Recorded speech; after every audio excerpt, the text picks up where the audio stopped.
Welcome everyone. हम आपके लिए लेकर आ रहे हैं आज से ही ई फॉर इकोनॉमिक्स। ई अंग्रेजी का नहीं है, ई हिंदी का है, इकोनॉमिक्स अंग्रेजी का है।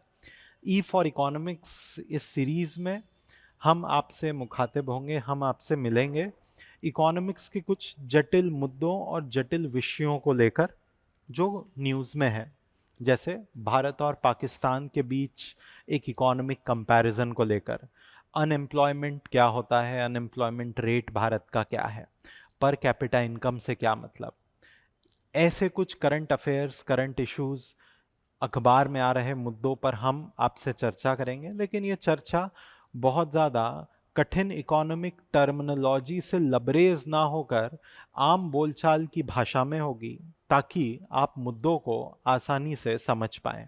इसीलिए इस सीरीज का हमने नाम दिया है ई फॉर इकोनॉमिक्स। ई से हम हिंदी हमारी बोलचाल की भाषा बताना चाह रहे हैं, इकोनॉमिक्स से हम कठिन टर्मिनोलॉजीज जो हमें समझ में नहीं आती हैं वो बताना चाह रहे हैं। तो ई फॉर इकोनॉमिक्स सीरीज से आप जुड़े रहिएगा। साथ में एक और बात, जैसा कि नाम है वैसी ही ये सीरीज होगी। इसमें ना ही प्योर इंग्लिश और ना ही शुद्ध हिंदी, एक हिंग्लिश में हम आपके साथ ये सीरीज प्रस्तुत करेंगे। आप आपके विषय जिनके बारे में आप विस्तार से समझना चाहते हैं, जो आपको कठिन लगते हैं, जो एग्जाम पर्सपेक्टिव से भी इम्पॉर्टेंट है, या जो अखबार में कई बार आते हैं लेकिन हमें समझ नहीं आते हैं, या आप कमेंट बॉक्स में मेंशन कर सकते हैं और हम इन्हें विस्तार में किसी एक सीरीज में ज़रूर उठाएंगे। आज पहला मुद्दा शुरू करते हैं। पहला मुद्दा उस बात से लेकर है जो हम सब की चर्चाओं में है सुबह से शाम तक, और ये मुद्दा है भारत और पाकिस्तान का। तो पहला जो हमारी सीरीज का विषय होने वाला है वो इंडिया पाकिस्तान का एक इकोनॉमिक स्ट्रेटेजिक कंपैरिजन होने वाला है कि आर्थिक दृष्टि से भारत और पाकिस्तान के बीच क्या कंपैरिजन है, भारत कहाँ खड़ा है, पाकिस्तान कहाँ खड़ा है। एक कंपैरिजन से समझते हैं कि भारत की जीडीपी पाकिस्तान की जीडीपी के कंपैरिजन में कहाँ है, भारत की पर कैपिटा इनकम पाकिस्तान की पर कैपिटा इनकम के कंपैरिजन में कहाँ है, भारत में मिलिट्री पर, डिफेंस पर सालाना कितना खर्चा होता है और पाकिस्तान में डिफेंस पर, मिलिट्री पर कितना खर्चा होता है। इन मुद्दों के साथ ही ये भी बात करेंगे कि दूसरे स्ट्रेटेजिक कंपैरिजन्स क्या क्या हैं, जैसे कौन से भारत के दोस्त हैं, कौन से पाकिस्तान के दोस्त हैं, भारत की कमजोरियां कहाँ हैं, पाकिस्तान की कमजोरियां कहाँ हैं। इन मुद्दों पर विस्तार से, तफसील से चर्चा करेंगे। बिना कुछ देरी करे मैं उस मुद्दे पर आना चाहूंगा। तो it is a economic strategic comparison between India and Pakistan as of 2025। वैसे तो मन कहता है कि कंपैरिजन का सवाल ही नहीं, वो बहुत अलग, हम बहुत अलग, लेकिन फिर भी ऑब्जेक्टिव कंपैरिजन करना हमेशा बेहतर होता है। वही हम करना शुरू कर रहे हैं भारत और पाकिस्तान के बीच कुछ मुद्दों पर। पहला मुद्दा कंपैरिजन का है जीडीपी। एक देश के अंदर कितने रुपए मूल्य की वस्तुएं और सेवाएं साल भर में बनती है, उसी को हम कहते हैं उस देश की जीडीपी। फॉर एग्जाम्पल, मान लीजिए भारत के की भूमि पर साल भर में 4 समोसे बन रहे हैं, ठीक। चूंकि हमारी सीरीज है E for economics, her economics का कंसेप्ट बहुत आसान भाषा में आपको समझाने का प्रयास रहेगा। तो फिलहाल मैं आपको समझा रहा हूं कि असल में जीडीपी होता क्या है। मान लीजिए हमारी भारत की भूमि पर 4 समोसे बन रहे हैं और 4 स्टील की रॉड बन रही है, 2 पेन बन रहे हैं, एक सीमेंट का बैग बन रहा है। हर समोसे की कीमत 2 रुपए है, हर स्टील की कीमत 1 रुपए है, हर पेन की कीमत 2 रुपए है और हर सीमेंट के बैग की कीमत 10 रुपए है। तो जीडीपी की परिभाषा होती है कि साल भर में कितने रुपए की वस्तुएं और सेवाएं भारत की भूमि में बनी हैं। बस कितने रुपए की वस्तुएं और सेवाएं बनी हैं, इसको जोड़ देते हैं। 4 समोसे बने, हर समोसा 2 रुपए का है, तो 8 रुपए के समोसे बन गए इस देश में साल भर में, 4 रुपए का स्टील बन गया, 2 रुपए का टोटल पेन बन गए, और 10 रुपए की सीमेंट बन गई। द मॉनिटरी वैल्यू, मौद्रिक कीमत किस बात की? उन सभी वस्तुओं और सेवाओं की जो एक देश की भूमि पर एक साल में बने हैं, यह है उसकी मॉनिटरी वैल्यू। 8 4 12, 2 14, 14 और 10 24, तो इस देश की जीडीपी हो जाएगी 24। आई होप यू गॉट कि जीडीपी होता क्या है। This is GDP. अब एक कंपैरिजन ले लेते हैं भारत और पाकिस्तान का। भारत की जीडीपी है 3.9 ट्रिलियन डॉलर्स। चूंकि इंटरनेशनल कंपैरिजंस चाहिए, ऐसा नहीं हो सकता कि हम भारत की करेंसी को पाकिस्तान की करेंसी से कंपेयर करें। हम एक सिंगल यूनिट से कंपेयर करेंगे। हम ऐसा नहीं करेंगे कि हम 1 किलो फूल को या 1 किलो फल को सड़क की लंबाई से कंपेयर करें। कंपैरिजंस के यूनिट बराबर होने चाहिए, इसलिए बराबर कंपैरिजन के लिए हम इंटरनेशनली एक्सेप्टेड करेंसी का इस्तेमाल करते हैं, वो है डॉलर्स। भारत की जीडीपी अगर रुपए में बोलूं तो हम साल भर में 350 लाख करोड़ रुपए की वस्तुएं और सेवाएं बनाते हैं। जैसे यहां पर जीडीपी 24 थी, असल में भारत की जीडीपी है 350 लाख करोड़ रुपए। इसको जब आप डॉलर टर्म्स में कन्वर्ट करेंगे, कुल मिला के आप इसको 80 से डिवाइड कर देंगे, तो जो भारत की जीडीपी आती है वो 3.9 ट्रिलियन डॉलर्स आती है। इसको जस्ट मिनट, मैं बिलियन में अगर लिखना चाहूं तो वो होगा 3900 बिलियन, 3900 बिलियन डॉलर्स भारत की जीडीपी है। 1 ट्रिलियन का मतलब होता है 1000 बिलियन। तो बस मैंने डॉलर्स जो ट्रिलियन में लिखे थे उसको मैंने बिलियन में कन्वर्ट करा। ऐसा क्यों करा? क्योंकि पाकिस्तान इतना बड़ा है ही नहीं कि उसकी जीडीपी ट्रिलियन में जा पाए, उसकी जीडीपी बिलियन में है। उनकी जीडीपी है 340 बिलियन डॉलर्स। मतलब आप समझ रहे हैं, भारत की जीडीपी पाकिस्तान से लगभग 10 टाइम्स है, 10 गुना बड़ी जीडीपी है भारत की। ऐसा सोचिए, भारत की जीडीपी 350 लाख करोड़ रुपए है, तो पाकिस्तान की जीडीपी 35 लाख करोड़ रुपए है। ऐसा सोचिए, भारत साल भर में 350 रुपए की वस्तुएं बनाता है, तो पाकिस्तान साल भर में 35 रुपए की वस्तुएं बनाता है। भारत, पाकिस्तान, और नीचे ले जा सकते हैं, ठीक। तो ये कंपैरिजन है कि भारत का डोमिनेंस है इकोनॉमिक स्फीयर में व्हेन कंपेयर्ड टू पाकिस्तान। अगला पॉइंट, हम बढ़ किस रफ्तार से रहे हैं, इसको कहते हैं हम जीडीपी ग्रोथ। आज हम 350 रुपया कमा रहे हैं या 350 रुपए की वस्तुएं और सेवाएं बना रहे हैं भारत में। अगले साल अगर हम 385 रुपए की वस्तुएं और सेवा बनाएं, 350 से 385, तो हम बोलेंगे भारत की जीडीपी ग्रोथ रेट 10% की है। 350 पे 10% जोड़ेंगे तो 385 आ जाता है। तो इसी को हम कहते हैं जीडीपी ग्रोथ, कि पिछले साल के मुकाबले इस साल आप किस रफ्तार से बढ़े हैं। भारत की GDP growth rate is somewhere around 6.5%। हम साल दर साल औसत 5 से 6% से बढ़ रहे हैं। 350 लाख करोड़ की जीडीपी होने के बावजूद हमारी बढ़ोतरी बहुत बड़ी है। अब आप बोलेंगे कि सर 5-6% तो कोई बहुत बड़ी बढ़ोतरी नहीं होती है जब आपका बेस जिस पे आप बढ़ रहे हैं वो बहुत बड़ा हो। उदाहरण के तौर पर समझिएगा इस कंसेप्ट को। अगर मैं कहूं कि अगले साल मुकेश अंबानी भाई, ठीक, और ये मैं, हम दोनों में से ज्यादा ग्रोथ किसकी होगी, तो आप शायद बोलेंगे मुकेश अंबानी की होगी, मुकेश अंबानी साहब की होगी। मैं बोलूंगा ऐसा नहीं है, मेरी होगी। Mukesh Ambani is too big a person. उनकी एनुअल इनकम मैं मान लेता हूं हाइपोथेटिकली 5 लाख करोड़ है। ऐसा है नहीं, मैं मान लेता हूं। अब 5 लाख करोड़ से वो अगले साल 10 लाख करोड़ नहीं कमा पाएंगे, लेकिन मैं ठहरा गरीब आदमी, मैं 100 रुपए आज कमाता हूं, अगले साल मैं 200 रुपए कमा सकता हूं, बहुत पॉसिबल है। तो मेरी जो ग्रोथ रेट है वो बहुत बड़ी होगी, 100%।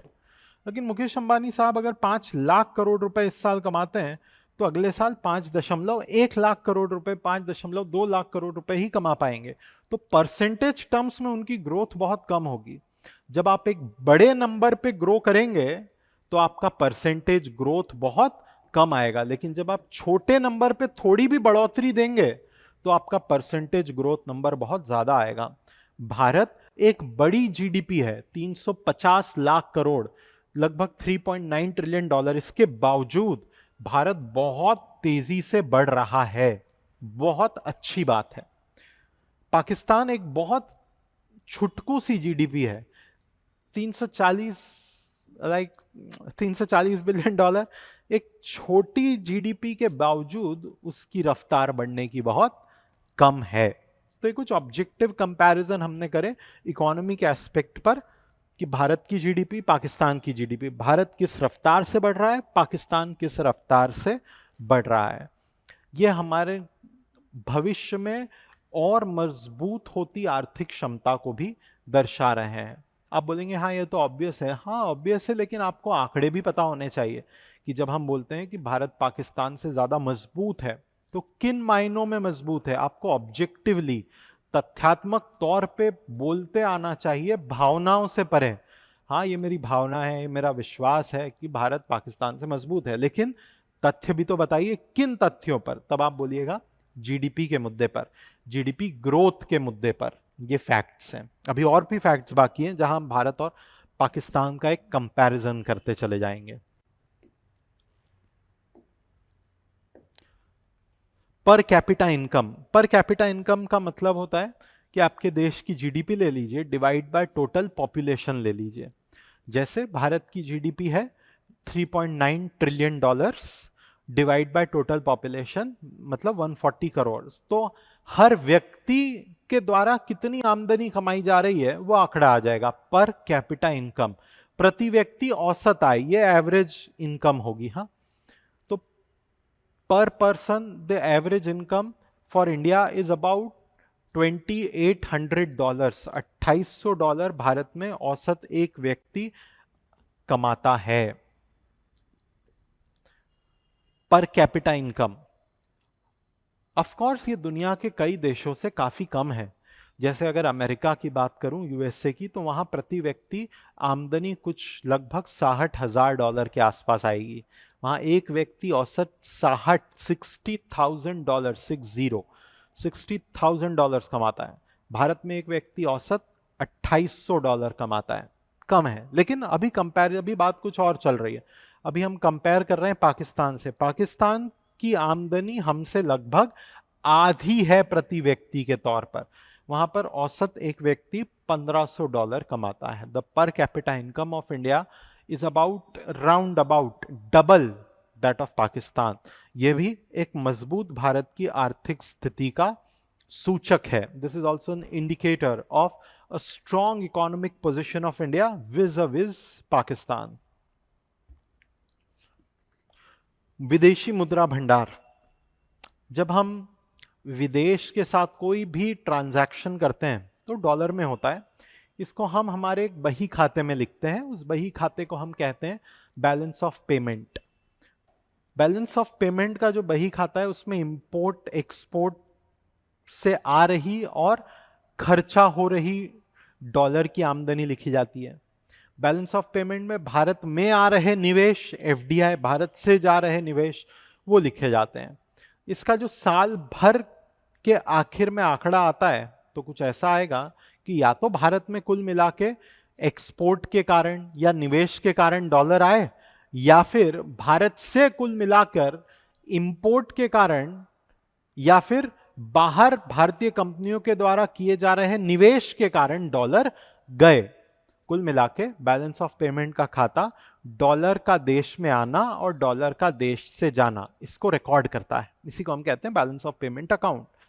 अगर भारत में कुल मिलाकर साल के आखिर में डॉलर आएंगे तो ये हमारे विदेशी मुद्रा भंडार में एक तिजोरी समझिए, जो आरबीआई के पास जिसकी चाबी है उसमें जमा होते चले जाएंगे। 1991 के बाद जब भारत ने अपनी इकोनॉमी दुनिया के लिए ओपन करी थी, तब से आज तक भारत में कुल मिलाकर सालाना तौर पर देश में डॉलर्स आए हैं। इसका नतीजा यह है कि भारत का जो विदेशी मुद्रा भंडार, प्राइमरीली डॉलर समझिए आप, डॉलर्स जमा होते चले गए। फिलहाल भारत का जो फॉरेन रिजर्व है, विदेशी मुद्रा भंडार है, वो 620 बिलियन डॉलर पे पहुंच चुका है। बहुत बड़ा अमाउंट होता है। Now compare this with Pakistan. Pakistan हम सबको पता है बहुत बुरी आर्थिक स्थिति से गुजर रहा है। उसका जो विदेशी मुद्रा भंडार है वो मात्र 8 बिलियन डॉलर है। 620 बिलियन डॉलर का खजाना डॉलर्स में पड़ा हुआ है हमारे पास, उनके पास 8 बिलियन डॉलर का खजाना पड़ा हुआ है, मात्र 8 बिलियन डॉलर का। तो ये भी एक और इंडिकेटर हुआ भारत की मजबूत आर्थिक स्थिति को दर्शाता हुआ। कुल मिला के आप देखेंगे लगभग 77 गुना भारत के पास विदेशी मुद्रा भंडार अधिक है एज कंपेयर टू पाकिस्तान। एक और मुद्दा कंपैरिजन का देखते हैं भारत और पाकिस्तान का, वो है उधारियां। यहां पर बहुत बड़ा अंतर नहीं है और ये हमारे लिए चिंता की बात होनी चाहिए। क्या बहुत बड़ा अंतर नहीं है?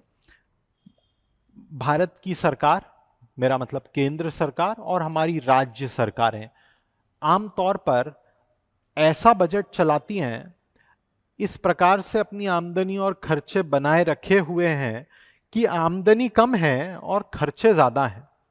उदाहरण के तौर पर सेंट्रल गवर्नमेंट, भारत सरकार, केंद्र सरकार ने इस साल हमें बताया है कि वो कमाई करेंगे लगभग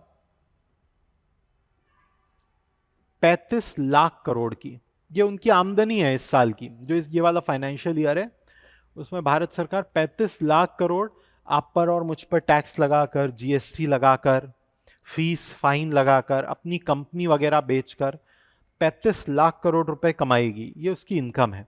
और खर्चा कितना करने वाली है भारत सरकार? वो है 51 लाख करोड़ रुपए। आप बोलेंगे ये 1 मिनट रुको सर, ये कैसे हो रहा है? 51 लाख करोड़ का खर्चा कोई कर रहा है, 51 रुपए का खर्चा कर रहा है और कमा 35 रुपए रहा है। ये जादू होगा कैसे? ये जादू ऐसे होगा कि लगभग 16 रुपए की उधारी ली जाएगी।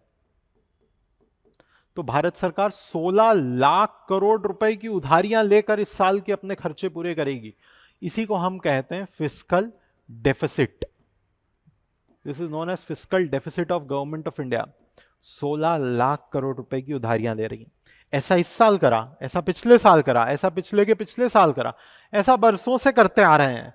नतीजा, माथे पर उधारियों का बोझ बन गया है।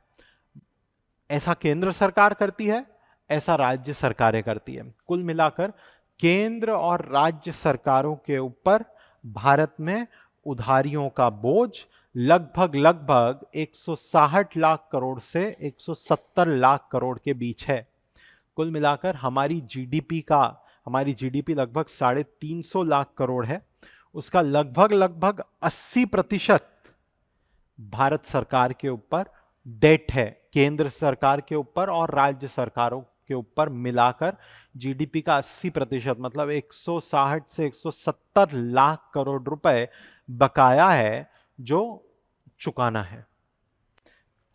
ये वाला ग्राफ भारत मतलब केंद्र सरकार और राज्य सरकारों के माथे पर उधारियां हैं। That will turn somewhere around 160 to 170 lakh crore रुपए में लिखा है इसको।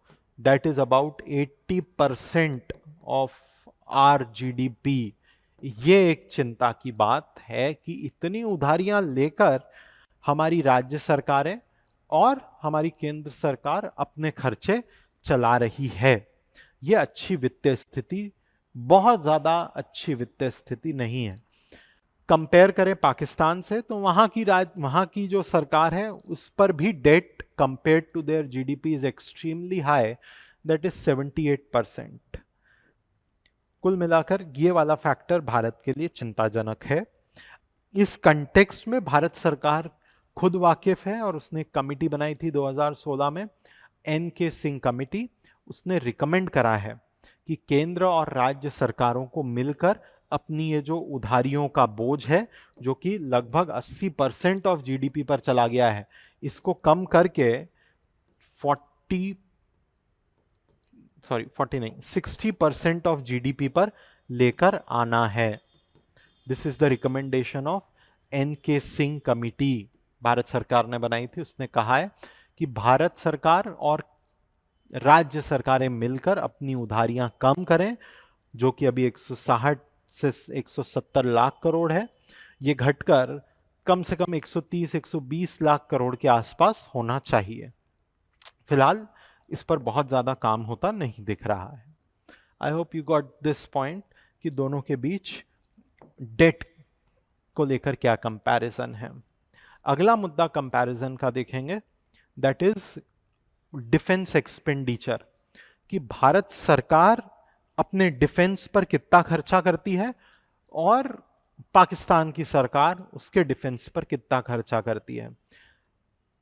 भारत सरकार क्या, अगर मैं रैंकिंग देखूं डिफेंस के खर्चों को पैरामीटर बनाकर, तो दुनिया में तीसरा सबसे बड़ा खर्चा डिफेंस पर कोई सरकार करती है तो वो हम हैं, भारत सरकार। पहला यूएसए है, दूसरा is China and third is India.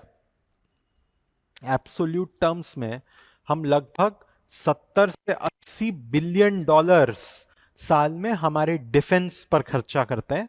इसमें हमारे आर्म्ड फोर्सेस पर्सनल की सैलरीज हैं, हमारे इक्विपमेंट्स हैं, मेंटेनेंस है, गोला बारूद का खर्चा है, जहाज का फ्यूल है, एक्सेट्रा।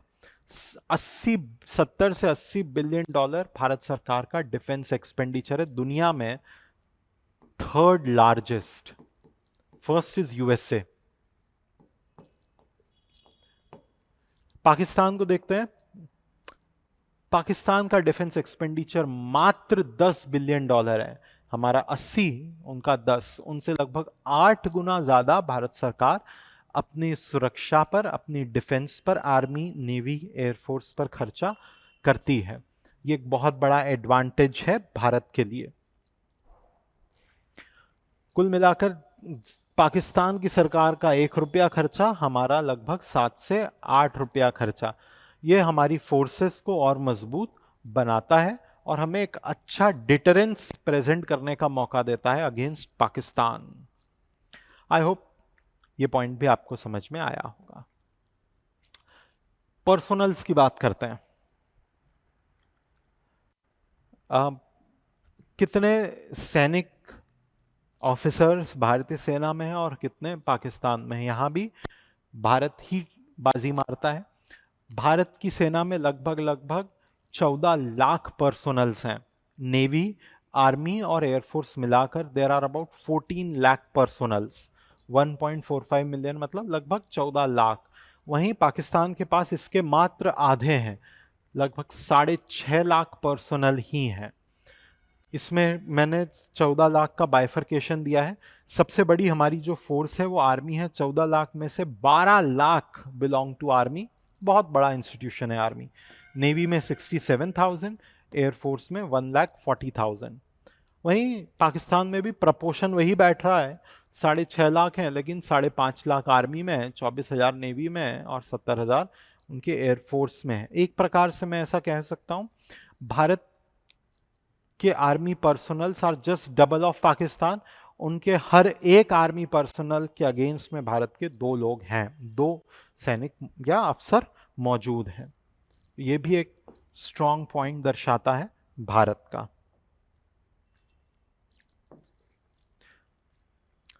स्ट्रैटेजिक कैपेबिलिटीज,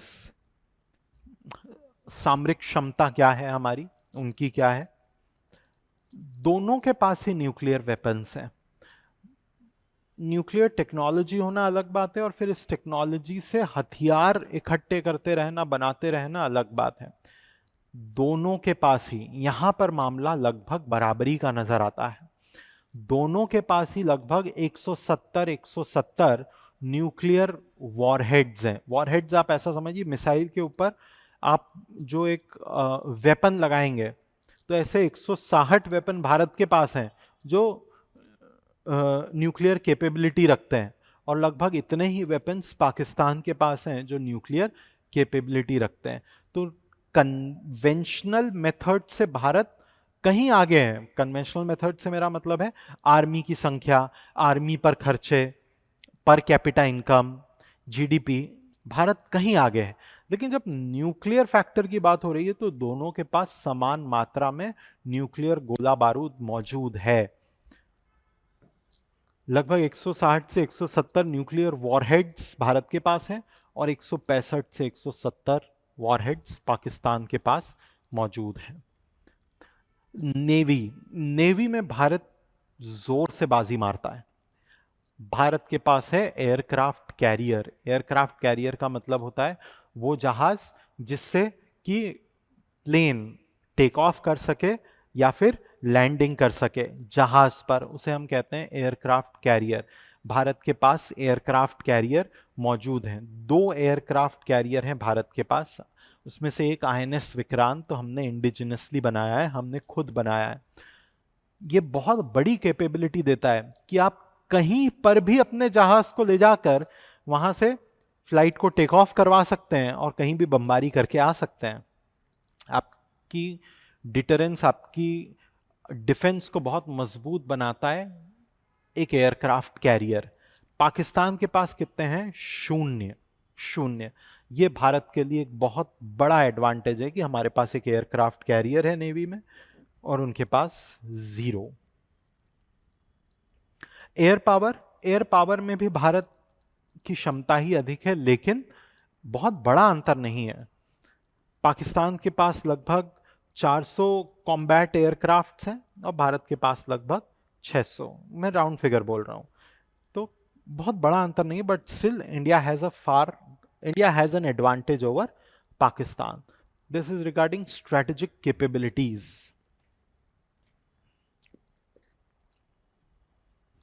आगे देखते हैं अलायंसेस। हमारे साथ अलायंसेस कौन कर रहा है, हमारे साथ कौन खड़ा है बुरे वक्त में? पाकिस्तान के साथ कौन खड़ा है? क्योंकि दुश्मन का दोस्त भी दुश्मन ही होता है हमारा, तो ये भी जानना जरूरी है कि हमारे साथ कौन खड़ा है और पाकिस्तान के साथ कौन खड़ा है।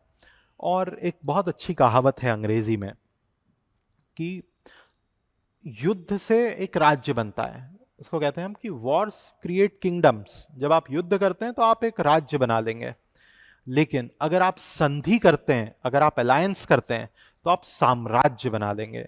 Alliances create empire, battles create state. तो हमें बहुत जरूरी है कि हमारे दुनिया में दोस्त भी मौजूद हों कि हम जिनके साथ अलायंस कर सकें। उस पर बात करते हैं कि कौन पाकिस्तान के साथ अलायंस में है, कौन भारत के साथ। भारत की स्ट्रैटेजिक पार्टनरशिप है। भारत कई समूहों का सदस्य है, कई संगठनों का सदस्य है। Primarily we have the strategic partnership with USA, Russia, France.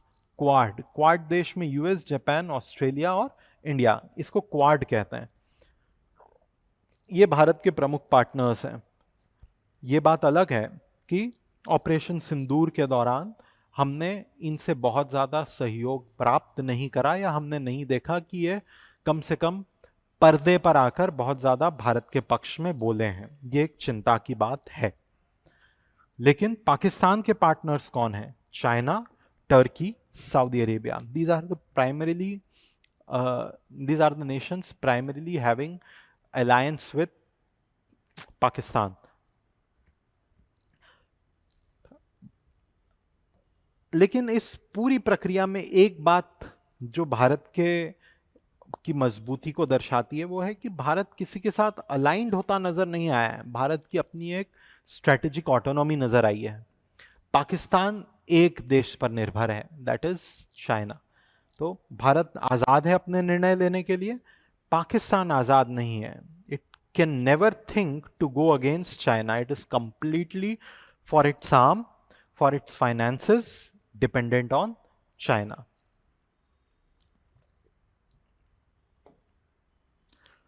Bharat किन इंटरनेशनल ऑर्गेनाइजेशंस का सदस्य है प्रमुखता से?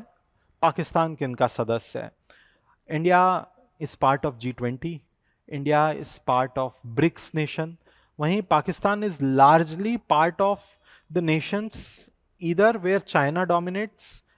Pakistan is largely part of the forums where China dominates, or it has a religious angle. तो Shanghai corporation organisation, Pakistan China उसे ले गया वहां पर, और organisation of Islamic corporation Turkey इसी वजह से पाकिस्तान को सपोर्ट करा है इस पूरे वॉर के दौरान, सिंदूर के दौरान।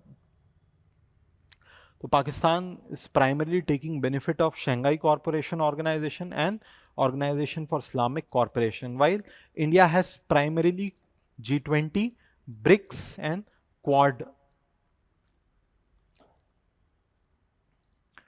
Space capabilities, technological capabilities, industrial capabilities, Bharat और पाकिस्तान की क्या है? भारत के पास खुद का एक रोबस्ट स्पेस प्रोग्राम है। इसरो एक बहुत रोबस्ट टेक्नोलॉजिकली साउंड बॉडी है। स्पेस कैपेबिलिटीज पाकिस्तान से कहीं अधिक है। भारत खुद की डिफेंस मैन्युफैक्चरिंग को तेजी से आगे बढ़ा रहा है। आईएनएस विक्रांत और Tejas are its classic examples. Nuclear infrastructure, Bharat पृथ्वी, वायु और जल तीनों पर न्यूक्लियर कैपेबिलिटीज रखता है। पाकिस्तान जल पर न्यूक्लियर कैपेबिलिटीज नहीं रखता है। Pakistan is a very weak navy.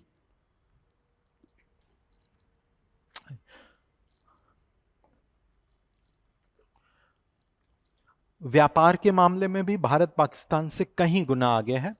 Bharat सालाना तौर पर लगभग 1600 बिलियन डॉलर का व्यापार करता है।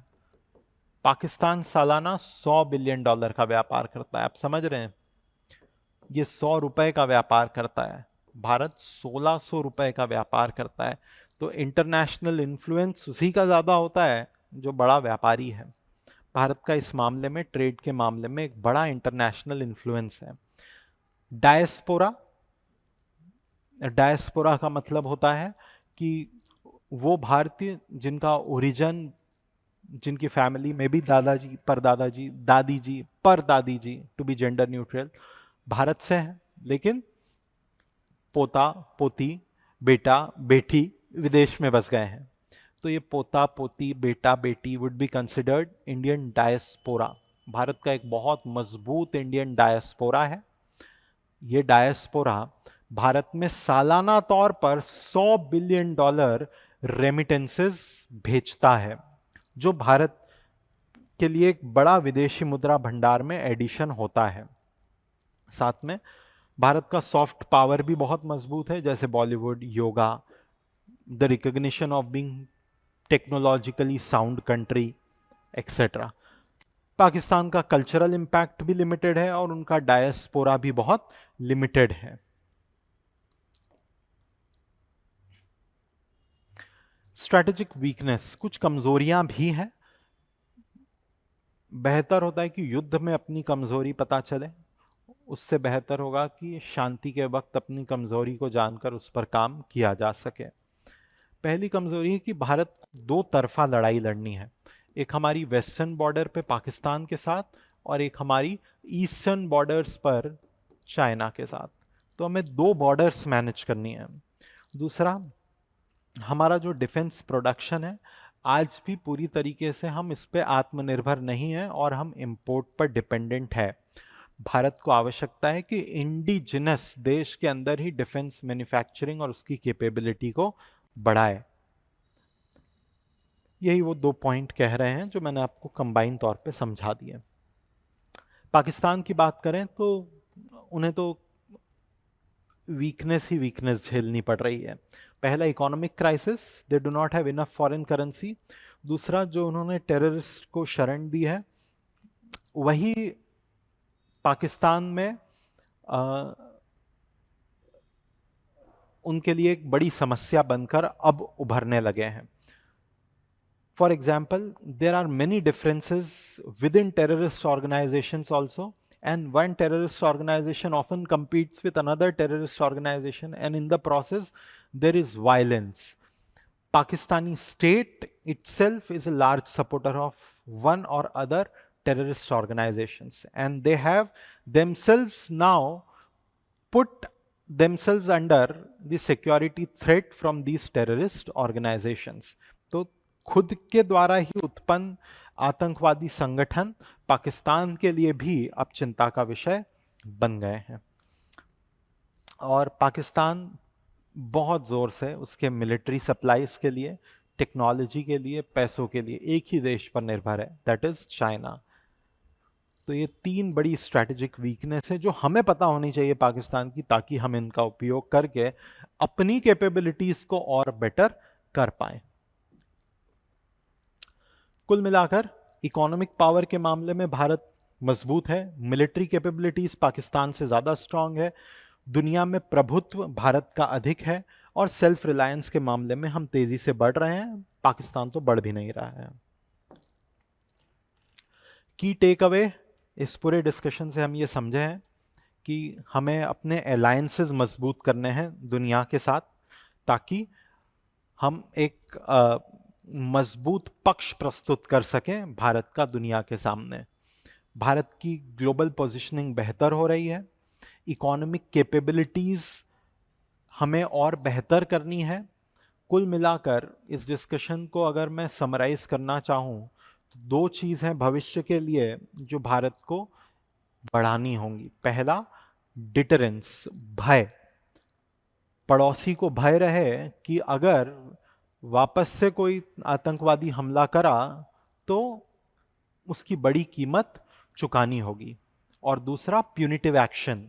प्यूनिटिव एक्शन का मतलब होता है बड़ी सजा। हम भय उत्पन्न करें, किस बात का भय? भविष्य में अगर कोई टेररिस्ट अटैक होता है तो इसकी बड़ी सजा मिलेगी। इसके लिए जरूरी है कि आर्थिक तौर पर भारत सक्षम हो, मिलिट्री तौर पर भारत सक्षम हो। तीनों अंग हमारी सेनाओं के, आर्मी, नेवी और एयरफोर्स, कहीं गुना पाकिस्तान से multiple times should have multiple capabilities. So I hope आपको ये आर्थिक स्ट्रेटेजिक कंपैरिजन भारत और पाकिस्तान के बीच का समझ आया होगा। हम ऐसे ही और मुद्दों पर अक्सर मिलेंगे हमारी ई फॉर इकोनॉमिक सीरीज में, जहां हम जटिल विषय को आसान हिंदी प्लस अंग्रेजी भाषा में समझाएंगे। Thank you so much for listening this.